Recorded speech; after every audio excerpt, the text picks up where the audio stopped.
Hola, muy buenas noches para todos. Feliz noche de jueves. Qué bueno escucharnos y vernos por acá.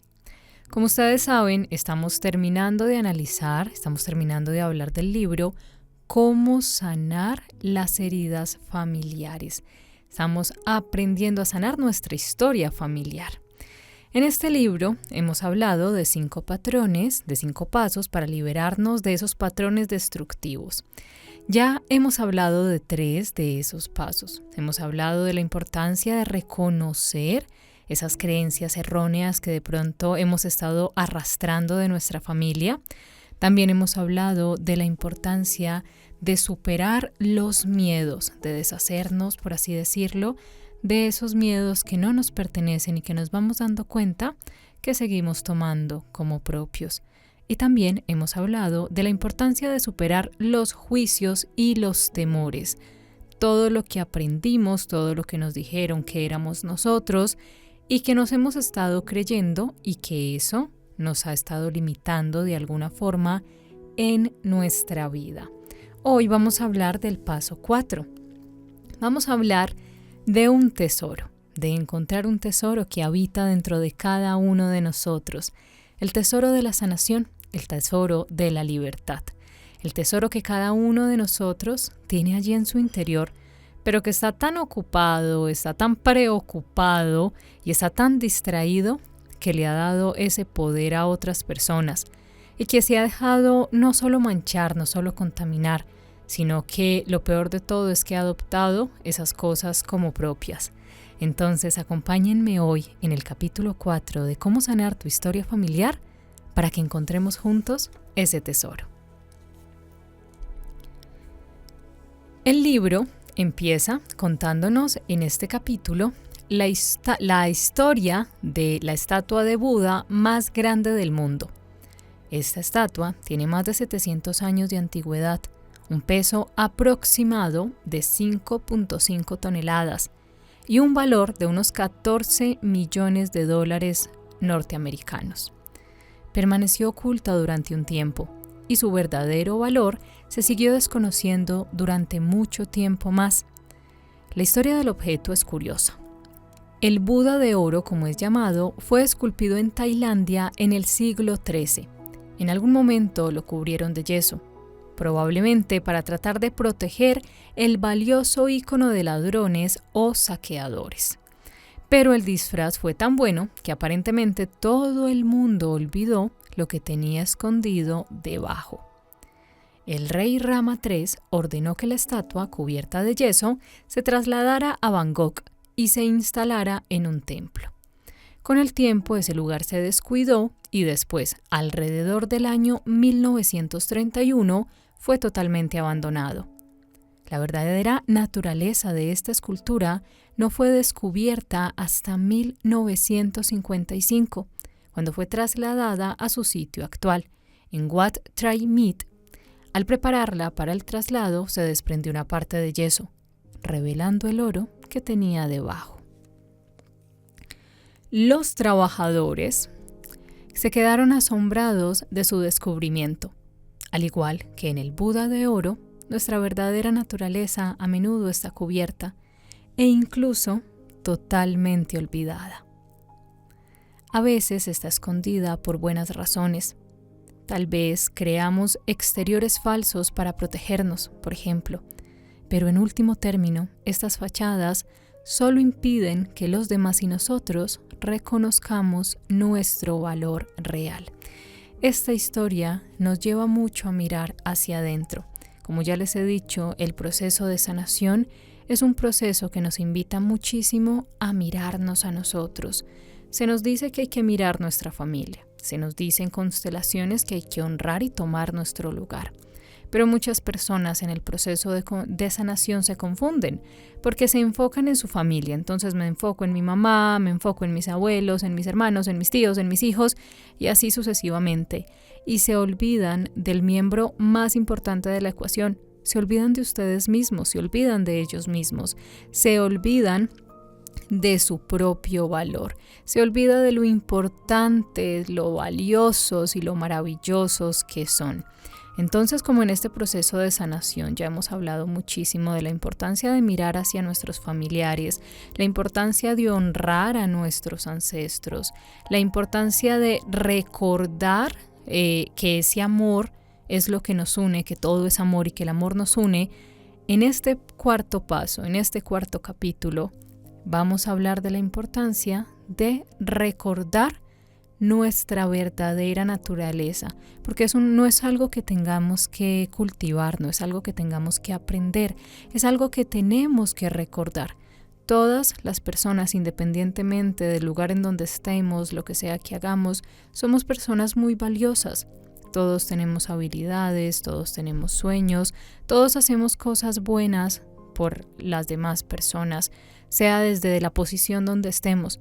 Pero lo que ocurre muchísimas veces es que nos olvidamos de nosotros mismos, nos perdemos en todo, digamos, en el ir y venir de la vida y nos encontramos en los procesos de sanación, esperando que sean los demás quienes nos muestren cómo sanar y quienes nos digan si somos o no somos importantes.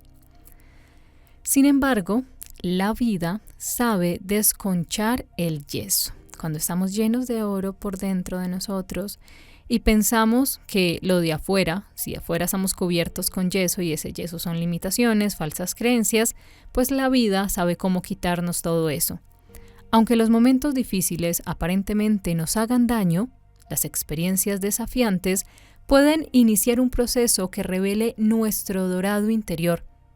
¿Y acaso no es mejor para todos cuando nuestro valor verdadero brilla?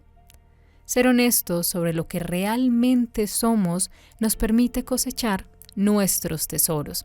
Entonces el primer paso para sacar a relucir ese oro que hay dentro de nosotros, para cosechar y reconocer y reclamar el tesoro que está dentro de nosotros, es ser honestos sobre lo que somos. Yo ya les he compartido muchos ejercicios y siempre es importante como volver a retomar.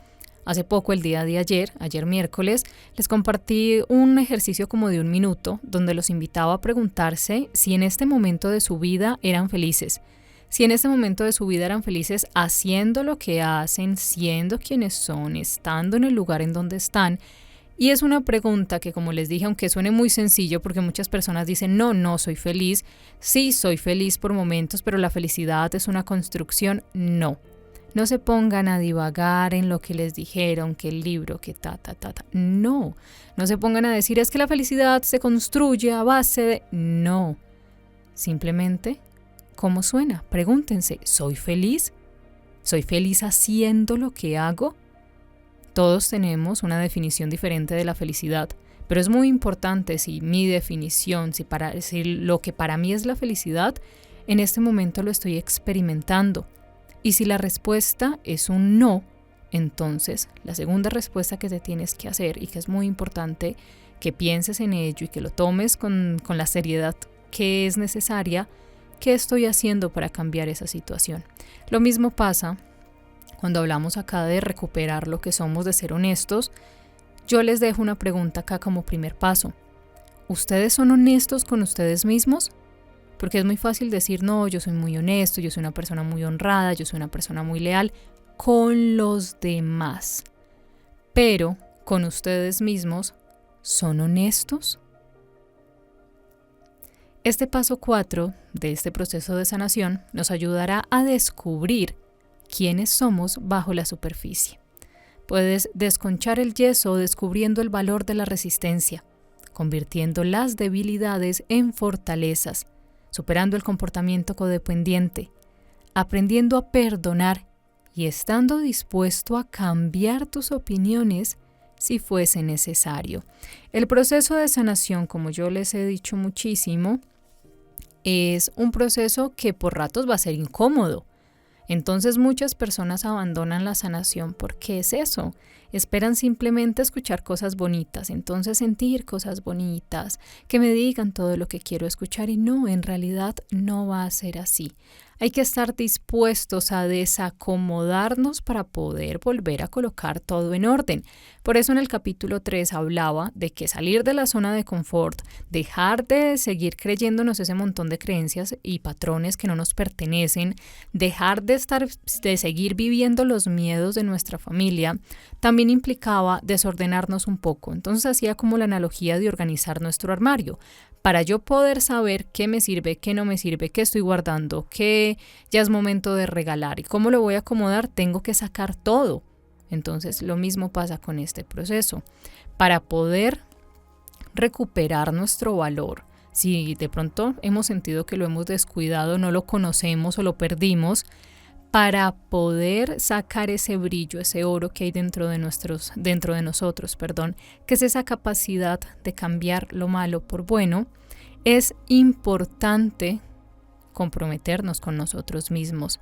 Es importante ver nuestras debilidades como fortalezas, las cosas que digo, esto no me gusta, esto lo odio de mí, empezar a verlo de una manera diferente.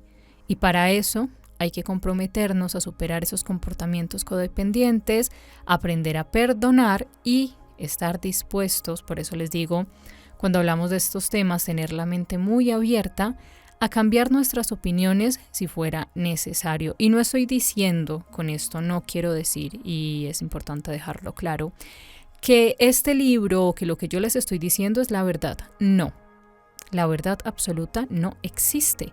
Lo que es cierto para mí puede ser falso para otra persona y eso está totalmente bien. Si tú, las decisiones que has tomado, las opiniones que tienes, ahí te tienen en un lugar y en un momento de tu vida que te gusta, perfecto. Por lo que yo diga, por lo que diga otra persona o por lo que diga un libro, no lo vas a cambiar. No es que vayas y te vendas al mejor postor al que te diga las palabras más bonitas, no.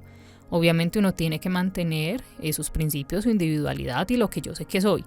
Pero sí es muy importante mirar cómo esas opiniones, si esas opiniones me están haciendo daño, si por ejemplo seguir repitiendo estos patrones de mi familia de pobreza, por ejemplo, esto me tiene en la miseria, esto me tiene lleno de escasez, esto me tiene aguantando hambre, esto me tiene viviendo mal. ¿Por qué no me permito cambiar ese patrón? ¿Por qué no me permito pensar de pronto diferente?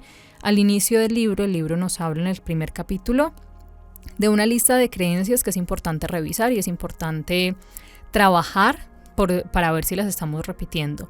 Entonces, si en mi familia siempre se repitió, es que los ricos son malos, las personas que tienen más son malas y no van a entrar al reino de los cielos, y yo sigo diciendo esto, sigo teniendo una opinión igual.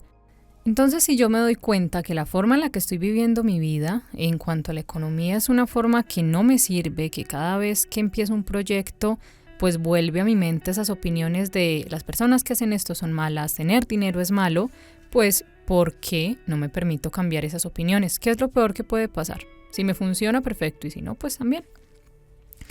Ahora sí, permítanme por acá. Los patrones familiares negativos tienen tesoros guardados para nosotros. Según avanzamos por la vida, cada desventaja puede verse como una ventaja.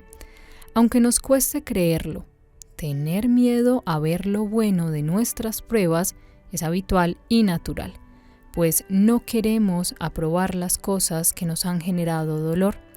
Aprender a interpretar los problemas de forma positiva puede constituir un proceso difícil. Pero si descubrimos los engaños y los regalos que han enmascarado nuestros parientes, podremos crecer y empezar a sentir más amor y gratitud hacia ellos. Este es el auténtico proceso sanador. Nos dice que los patrones familiares negativos pueden tener cosas buenas para nosotros. Muchísimas personas que han crecido en familias muy negativas, en familias muy conflictivas, son personas que al final del camino son personas muy tranquilas.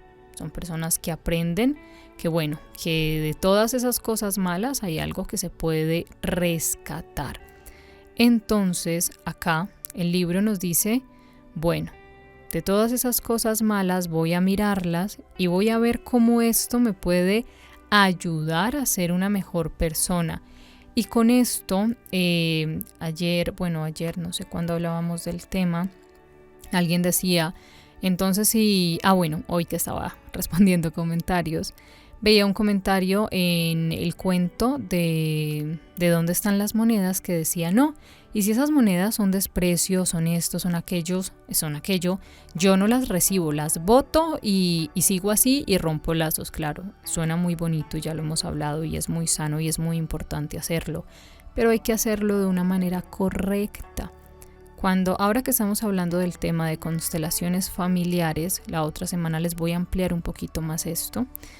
Cuando estamos hablando de este tema, no es que simplemente podamos renunciar, no es decir, ay no, ya no los acepto y ya, porque es que resulta que si miras tu vida, si ves tu día a día y si miras tus carencias, te vas a dar cuenta que sí, tú renunciaste a ellos, pero es que te siguen doliendo, pero es que sigues teniendo reclamos de por qué mi papá, mi mamá, mi abuela, mis hijos, por qué son así, por qué se comportan de esta manera, pero es que yo no me merezco esto, es que esto me pasa porque como mi papá, mi mamá no me quiso, entonces yo sigo cargando con esto. Ahí radica la importancia de sanar. No es que uno va a decir, entonces me tratan mal y me voy a quedar ahí con mi mamá y con mi papá porque pues son mi familia y los tengo que honrar aguantándomelos. No, uno agradece lo bueno, si lo hubo, casi siempre hay algo, aunque sea una sola cosa. Uno lo malo dice, yo no estoy de acuerdo, no lo recibo, no me pertenece, te dejo aquí y sigo con mi vida. Entonces también es muy importante decir, a veces digamos que las personas malas, entre comillas, porque pues yo sé que es un término un poquito feo, las personas malas nos enseñan cómo no ser. Entonces si por ejemplo resulta que, no sé, me criaron en un lugar, me educaron en un lugar donde mi madre no era cariñosa, no era afectuosa, nunca me dio un abrazo, no me decía que me quería. El día que yo tenga hijos y obviamente sano, porque si no sano voy a seguir repitiendo eso, voy a entender y voy a decir, esa es la forma como no me debo comportar. Yo me acuerdo que un amigo de la infancia me decía mucho, mira, yo de mi madre aprendí lo que no es ser una madre. Mi madre me enseñó lo que no debo hacer el día que yo tenga mis hijos. Y éramos adolescentes, teníamos 14, 15 años, cuando varias veces teníamos esas conversaciones y él me decía, yo de mi madre aprendí lo que no se debía hacer, el día que uno tenga hijos. Años después, él en este momento creo que está casado y tiene sus hijos y pues aparentemente son una familia feliz. Entonces de esas cosas malas, y por eso les coloco el ejemplo, que no estoy hablando de abrazar al familiar que abusó, que golpeó, que le quitó la vida a alguien, no estoy hablando de eso, no estoy hablando de aprobar esas conductas, estoy hablando de renunciar a ellas desde el amor, estoy hablando de decir yo no hago parte de esto. Yo respeto, agradezco que estés en mi sistema familiar, pero no te quiero cerca de mí. Sano, te perdono, no lo repito. Entonces es mirar como esas falencias, esas cosas que nuestros familiares no han hecho para decir, ok, yo no lo voy a repetir y ver esas cosas malas como aprendizajes, ¿cierto? Como lo que no se debe hacer. Acá nos habla de estos patrones negativos, nos dice que los miembros de una familia casi nunca pretenden hacerse daño. De hecho, sus actos suelen estar fundados en el amor. Yo sé que hay familias que son una cosa pues bárbara, yo sé que hay familias que han causado mucho daño y no quiero con este capítulo que en ningún momento sientan que estoy minimizando sus historias o que estoy diciendo que no, que todo lo malo se tiene que aceptar porque viene de parte de la familia. No, yo la verdad no creo en eso. O sea, si las cosas se hacen mal, tiene que haber una sanación, pero uno tiene que estar ahí cerca de esas personas, para nada. Pero sí reconozco que bueno, hay cosas que se hacen desde el desconocimiento. Digamos, la mamá que no sabe dar amor, la mamá que piensa, esto lo hablamos en Sanando la herida materna, que Aura Medina de Witt nos contaba la historia de su mamá. una mujer que creció sin amor, una mujer que pensaba que su razón, su forma de mostrar amor era solucionándole la vida a sus hijos, entonces ella se encargaba de la casa, ella se encargaba de ser una ama de casa perfecta, que todo lo tenía organizadito, que acompañaba a sus niños al colegio, que estaba allí para decirles dónde se hacía qué, cómo se hacía, pero nunca estaba para dar un abrazo o para decirles que estaba orgullosa de ellos o que los quería. Entonces, Aura Medina siguió repitiendo esto con su hija, siguió repitiendo esto en su hogar, aunque después ella cuenta que asumió una actitud de rebeldía donde yo estoy en contra de esto, pero sin darse cuenta, pensando que estar en contra de eso le iba a ayudar a ser mejor, no, terminó haciéndole el mismo daño a su hija porque simplemente lo normalizó y con el tiempo y en su proceso personal se dio cuenta que pues estaba equivocada. Entonces, cuando habla de esos daños, yo lo veo desde el punto de vista de cosas así, cosas que aprendimos y que pensamos que son normales, pero que resulta que eso le causó daño a nuestros hijos o que nos causó daño a nosotros, de nuestros padres hacia nosotros. Porque muchísimas veces pasa eso. El ejercicio que les decía, que si ustedes, y muchos de ustedes me han dicho en los comentarios, es que yo hablé ese tema con mi mamá y me dijo que no, que yo estaba loco, que yo estaba loca, que ella jamás había hecho eso. Es porque hay un desconocimiento. Piensan la forma en que le están haciendo las cosas, pues para ellos estaba bien, pues lastimosamente para nosotros no. Uno de mis clientes, por ejemplo, descendía de un hombre que no se sentía adecuado porque no había recibido educación superior. Como consecuencia, animó a sus hijos y nietos a que acudieran a universidades de la Ivy League para hacerse buenos. Aunque quería lo mejor para ellos, sembró la duda en sus descendientes. Cuando mi cliente comprendió que tras ese impulso a la excelencia se encontraba el amor de su abuelo, se disipó su ansiedad ante un posible fracaso, algo que le había perseguido toda su vida. El principal tesoro de este legado fue la oportunidad de destacar académicamente. Sin embargo, al identificar el patrón y sanarlo, mi cliente se dio cuenta de que su abuelo también le había dado la oportunidad de comprender mejor su valía personal y el dolor que resulta de dudar de uno mismo. Entonces acá, esto que era un patrón que se repetía, una creencia errónea de que si uno no tenía estudios superiores entonces no era nadie, eso se convirtió, digamos, en una oportunidad para que los miembros de esta familia quisieran superarse académicamente. Su abuelo no se había dado cuenta de que estaba haciendo esto, no lo hizo con la intención de hacerles daño, sino de que ellos destacaran, porque su creencia limitante era el que no estudia no es nadie en la vida, digamos, pasémosla así a palabras coloquiales. Entonces con esto hay que tener muy claro eso. También puedes aprender de las resistencias y de las experiencias negativas que las acompañan. Del mismo modo, también puedes obtener sabiduría de esos rasgos que consideras como tus debilidades.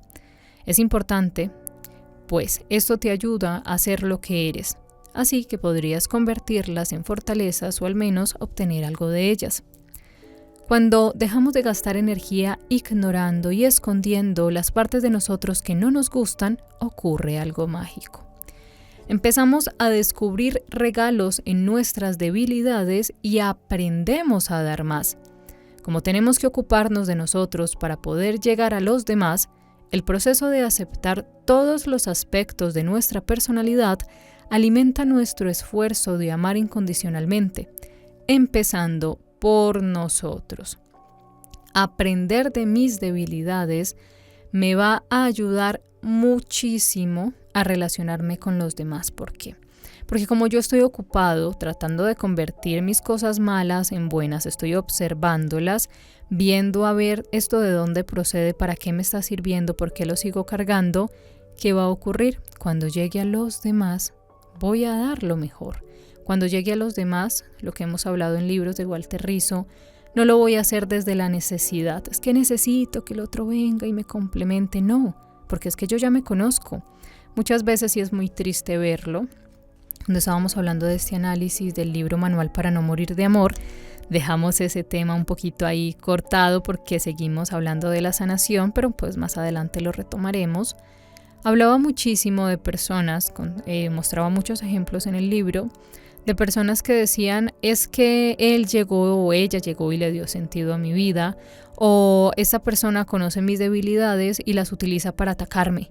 Entonces cuando uno ya se conoce, uno ya sabe en qué falla, uno ya sabe en qué es bueno, cuando de pronto se involucra en un tipo de relación donde, bueno, lastimosamente, no sé, el príncipe se me convirtió en sapo o la princesa se me convirtió en Úrsula, entonces allí, cuando venga a decirme es que usted no sirve para nada, porque yo de pronto le dije que me decían que era un inútil o una inútil cuando era niño, ya voy a decir, ok, yo me conozco, eso te lo dije hace un tiempo, estás utilizando lo que te conté contra mí, yo sé que eso no es verdad, eso está hablando más de ti que de mí y ya, y uno no se va a dejar afectar tanto. ¿Por qué? Porque uno va a estar ocupado alimentándose, va a estar ocupado fortaleciendo esas fortalezas, valga la redundancia, y también va a estar ocupado trabajando esas debilidades. Acá nos cuenta una historia de un libro. Ella nos habla de la autora Debbie Ford.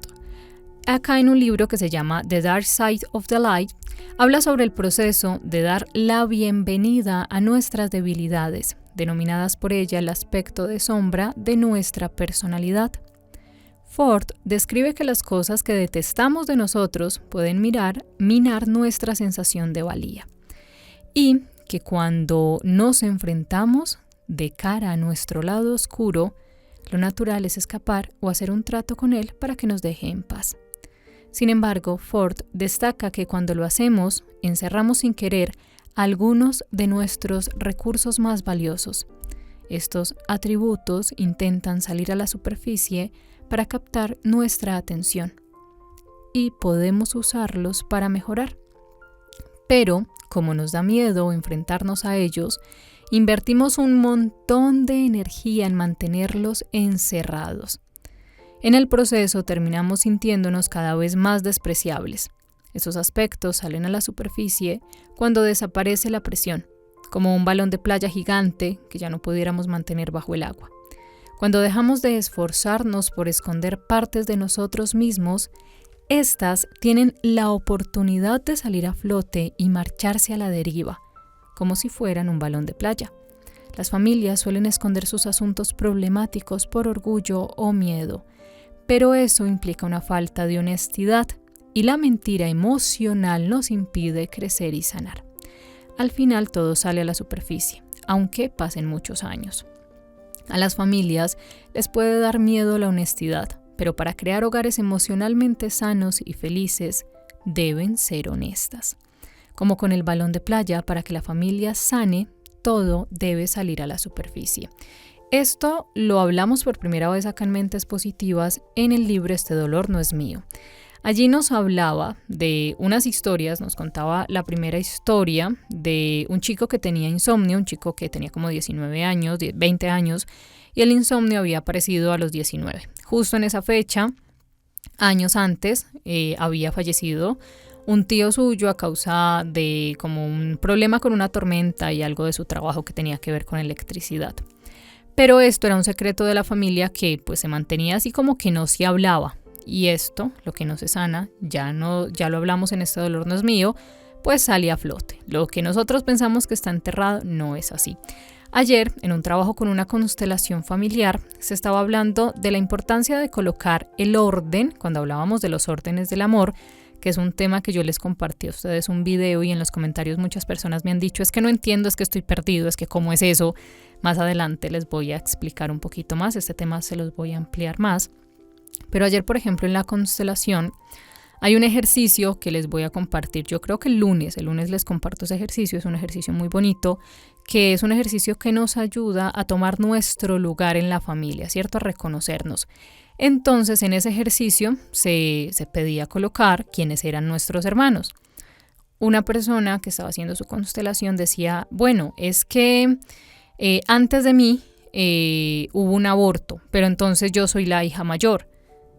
Ahí lo que nos explicaba la terapeuta era que no funcionaba así, que esos secretos que muchísimas veces las familias no logran sanar en las constelaciones, a veces no hay buenos resultados, porque resulta que hay secretos. Entonces resulta que nuestra mamá Antes de conocer a nuestro papá, tuvo un embarazo que ese embarazo no tuvo un buen fin. El bebé se perdió o ella decidió abortarlo.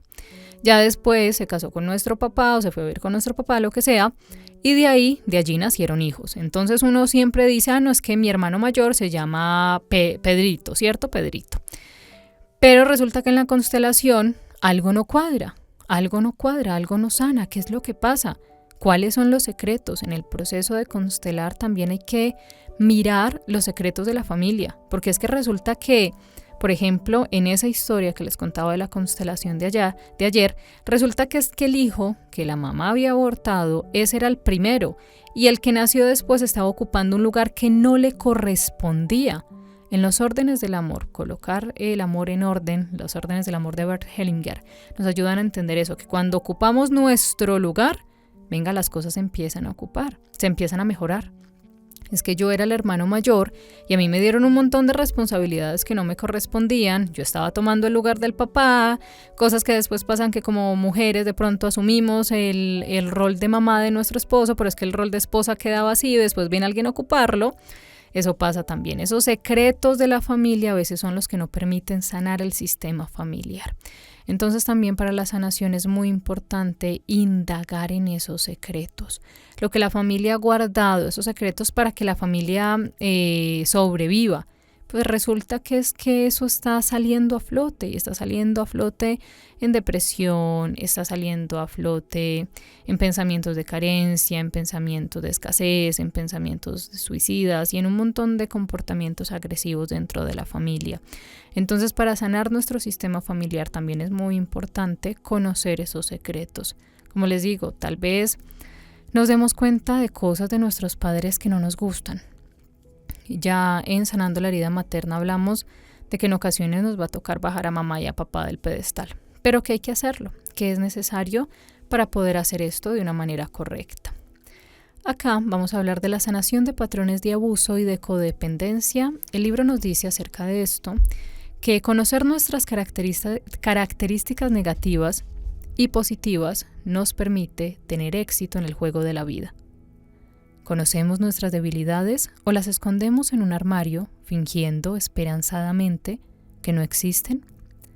¿Conocemos nuestros puntos fuertes o los mantenemos en secreto, temiendo el rechazo, el nuestro o el de los demás? Si nos hacemos dueños reales de los talentos y los dones si nos hacemos dueños, de los talentos y dones que Dios nos ha dado, nuestra capacidad de triunfar depende de nuestra disposición a comprendernos, hacernos dueños de nosotros y aceptarnos, tanto lo bueno como lo malo. Cuando nos aceptamos, también aprendemos a aceptar a nuestra familia. Esta frase es una de las frases sanadoras, una de las frases nucleares de las que nos habla Mark Walling en Este dolor no es mío. Cuando nos aceptamos, también aprendemos a aceptar a nuestra familia. Nuestra capacidad de triunfar depende de nuestra disposición a comprendernos, a hacernos dueños de nosotros y a aceptarnos, aceptar tanto lo bueno como lo malo. Esta parte la voy a subrayar y se las voy a compartir en un video pequeñito o en una imagen en la pestañita de comunidad. Muchísimas veces, ¿qué pasa? No nos aceptamos y responsabilizamos a nuestra familia de lo malo de nosotros que no nos gusta. Entonces, muchísimas veces decimos, no, es que yo soy así porque es que mi mamá hizo esto conmigo, mi papá hizo esto conmigo. Y no me hago responsable de seguir repitiendo esa conducta. Es que en mi familia, por ejemplo, todos eran perezosos. Entonces yo tengo una vida de escasez, yo tengo una vida donde las necesidades están a la flor del día, a la orden del día, pero a mí esto no me gusta, pero esto es culpa de mi familia. Es que mi familia es así, es que mi mamá nos enseñó, mi papá nos enseñó y pues ¿qué más puedo hacer yo? Yo no me estoy haciendo responsable de mí, no estoy asumiendo la responsabilidad que tengo con esto. Como yo no me acepto, como a mí no me gusta lo que soy, ¿cómo los voy a aceptar a ellos si los estoy responsabilizando? Sanarlos también es asumir hasta cierto punto la culpa de seguir repitiendo eso, porque muchas personas Y eso es muy importante tenerlo en cuenta. Muchas personas reconocen qué es lo que tienen que sanar, ya lo saben, reconocen sus heridas de abandono, sus heridas de rechazo, de traición, de injusticia, de humillación. Muchas personas lo saben, pero lo que hacen es que, bueno, es más fácil repartir culpas que ponerme a cambiar. Es más fácil decir, eso es culpa de mi papá, eso es culpa de mi mamá, vea lo que hicieron, vea lo que no hicieron, por eso es que yo soy así. Pero no asumen la responsabilidad de cambiar. ¿Por qué? Porque en ocasiones se victimizan o se escudan en esa situación. Dicen yo soy una víctima de esto, y el papel de víctima, pues ya sabemos, según la ley de la atracción, y según la ley de la correspondencia, que todo lo que damos es lo mismo que recibimos. Entonces, no sé si me equivoqué de ley, pero si yo todo el tiempo le estoy diciendo a los demás, a la vida, al universo, en lo que crea, a Dios, que yo soy una víctima, pues me va a dar muchas más situaciones en mi vida, me va a traer muchas más situaciones en las que me siga considerando una víctima. Acá nos habla de devolver para dejar marchar, sanación de patrones de abuso y codependencia. Al convertir las debilidades en puntos fuertes se avanza mucho en el camino de sanación de comportamientos negativos. Sin embargo, la sanación de algunos patrones familiares requiere un trabajo especializado e individual. Son los patrones que surgen del abuso y la codependencia. El abuso mental, físico, sexual puede generar graves consecuencias permanentes en las víctimas y sus familias. Las personas que son abusadas experimentan miedo, depresión, culpa, odio hacia sí mismas y baja autoestima, y suelen alejarse de las relaciones saludables. Al empeorar, debido a los continuos abusos, tal vez salgan a la luz poderosas emociones de rebeldía, rabia y odio. Estas sensaciones suelen dirigirse hacia adentro e influyen en cómo ven las víctimas a los demás, en cómo ven la vida e incluso a Dios. Los intentos frustrados de luchar en contra pueden desembocar en drogadicción, comportamientos adictivos, abandono y, en casos extremos, en suicidio. A no ser que se produzca una sanación, esto conduce a vidas abatidas y a matrimonios sin armonía. Y estos patrones suelen transmitirse por el linaje familiar. Sin embargo, sanando estos patrones se puede revelar la verdadera belleza que mora en el interior de cada persona, rompiendo el yeso que la haya cubierto durante años. Para comenzar la recuperación, lo primero que deben saber las víctimas es que el abuso se produce debido al ataque erróneo de otra persona sobre tu libertad personal. Las víctimas no son responsables de lo que sucede y, lo más importante de todo, la libertad puede recuperarse. Todos tenemos la capacidad de elegir perdonar y, haciéndolo así, devolvemos la dolorosa herida al máximo responsable, el abusador. Entonces somos libres para seguir adelante, pues nos habremos quitado un peso de encima. Esto es extremadamente difícil. En lo más profundo, la mayoría de las personas probablemente temamos aprobar la acción si llegamos a perdonar. Pero yo prefiero pensar en ello como algo que realmente das. Tú devuelves la carga al abusador.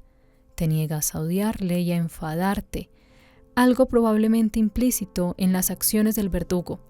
Le devuelves tu rabia y sigues adelante.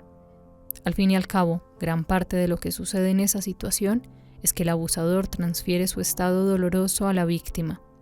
Si se lo devuelves, tienes la oportunidad de liberarte. Ese tema en cuanto a los abusos, soy muy consciente que es un tema que se tiene que tratar con mucho cuidado y que se tiene que tratar con mucho respeto. Es un tema que obviamente no se puede tratar a la ligera y de decirle a una víctima de abuso, mire, haga esto.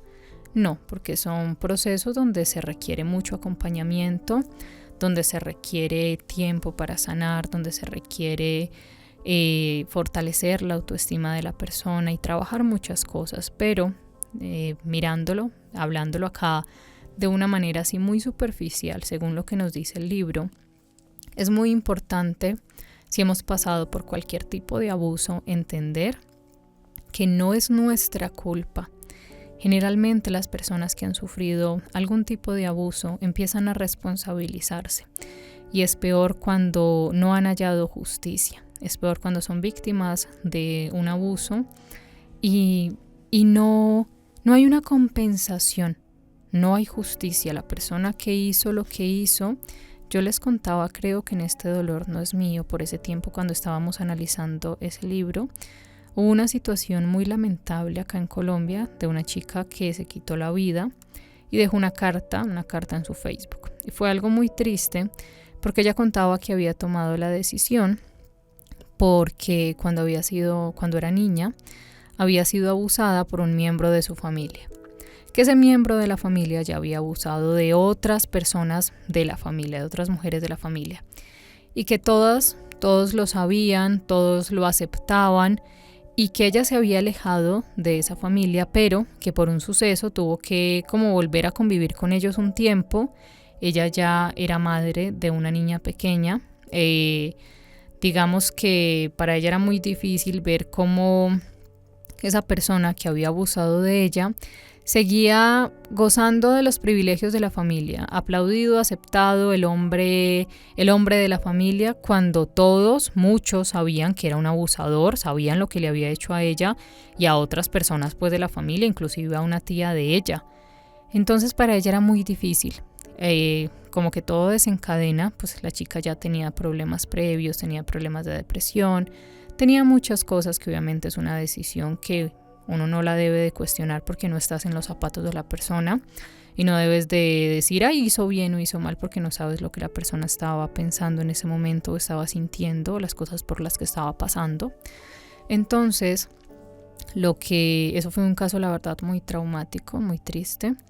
Ella decía que lo que le había llevado, que la decisión ya la tenía planteada hace mucho tiempo, tomada ya, lo que había desencadenado en listo, me voy de acá y no aguanto más, fue que su tía, la esposa de este hombre, le había dicho que se iban a llevar la niña de ella para amanecer con ellos, como para que la niña hiciera como una pijamada allí, digámoslo así. Y que ella se había sentido incapaz de decir que no lo hicieran. Entonces, que ella tenía como la culpa de si de pronto le había pasado algo a la niña, porque pues no sabía cómo preguntárselo, no sabía cómo hablarlo, porque había permitido que su hija conviviera con este abusador. Se sentía culpable por esto y por muchas cosas más, pues obviamente de ver cómo su familia seguía recibiendo a esta persona.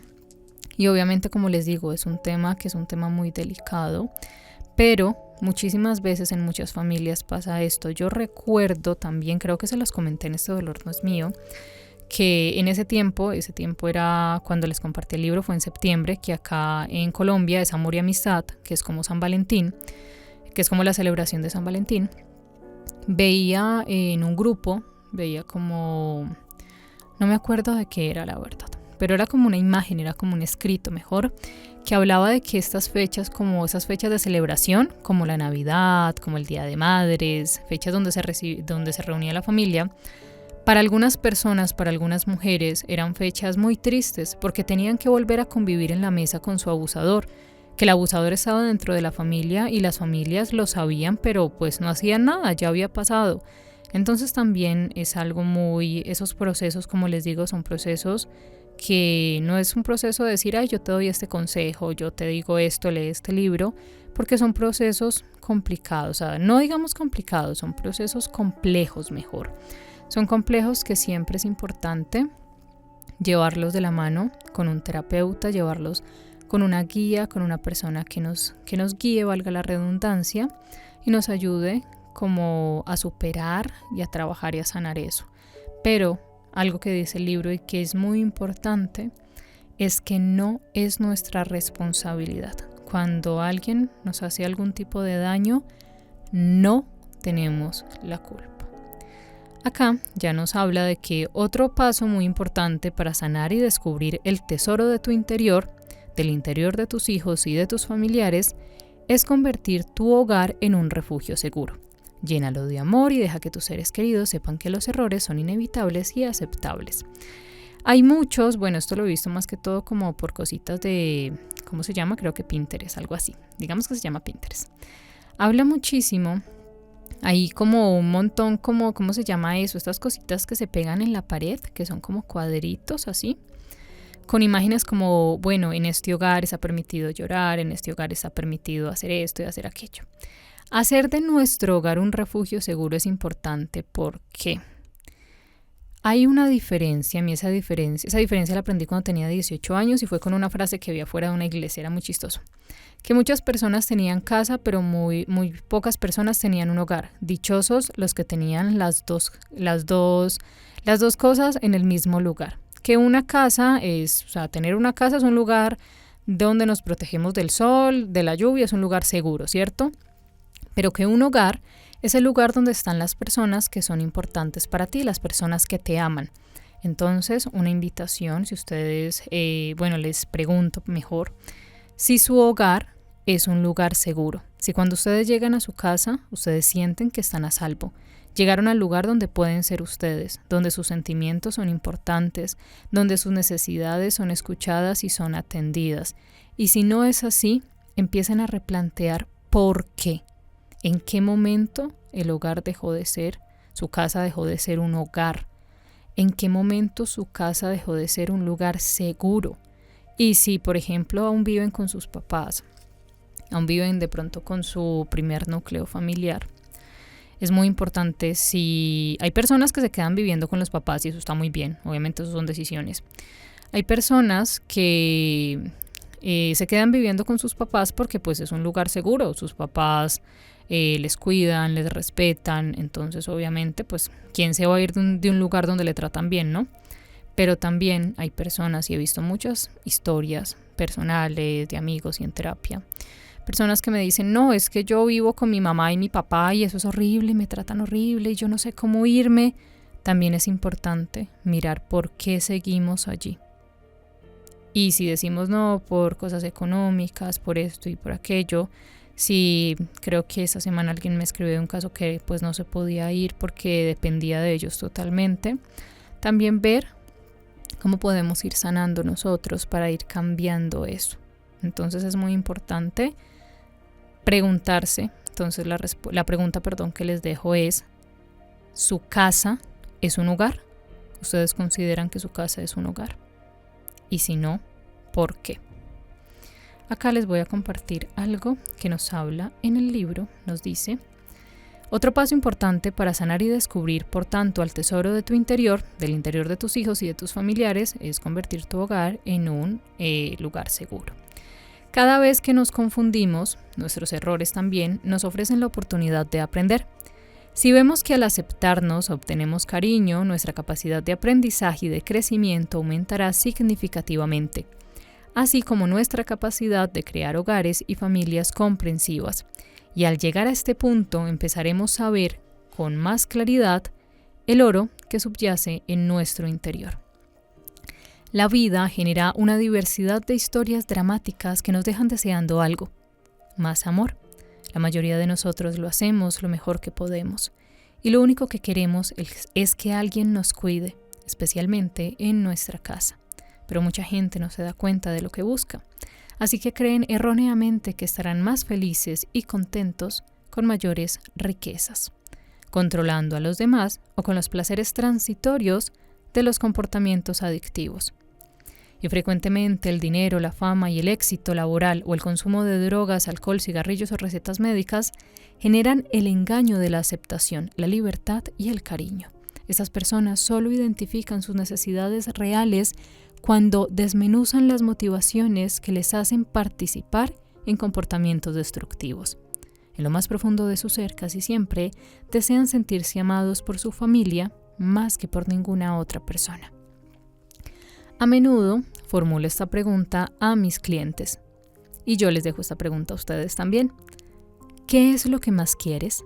Si respondes con algo físico, como un coche nuevo o más dinero, les hago una pregunta más. Si tuvieras ese objeto, ¿qué te aportaría? La mayoría de las veces, cuando la gente descubre su razonamiento, se da cuenta de que lo que más desea es amor y aceptación. Cuando falta cariño, las personas se sienten despreciables, y este tipo de dolor provoca destrucción. Los protagonistas de crímenes dolorosos suelen ser personas con el corazón roto, que se odian secretamente y que desesperadamente buscan cariño verdadero en el mundo que los rodea, ignorando cómo salir conscientemente de su angustia.